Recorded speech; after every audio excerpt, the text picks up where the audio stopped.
Badongolo miso ya lingomba ya ADF babomi bato motoba na province ya Ituri na butu ya lobi mokolo mwa mibale kolanda mokolo mwa misato na mboka Kabrik pene na bakilometele 5 ya territoire ya Irumu na kati ya chefferie ya Walese Vonkutu.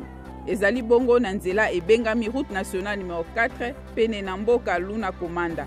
Bandako ebele etumbamaki na badongolo miso baye. Na ngambo esusu kaka na Ituri bato ya mobulu to pe babandi babomi bato basato na butu ya lelo na quartier Oro.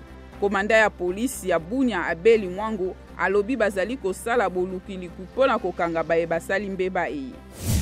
Député national Jackson Ause atikaki mokanda kosenga ministre ya défense nationale koyanola na mituna na sima ya boyingeli ya mapinga ya ekolo Rwanda na mabele ya ekolo Congo démocratique mikolo mileki. Bamapinga ya RDF bakotaki na Niragongo masasi mabetamaki pe bato ebele bakimaki bandako na bango.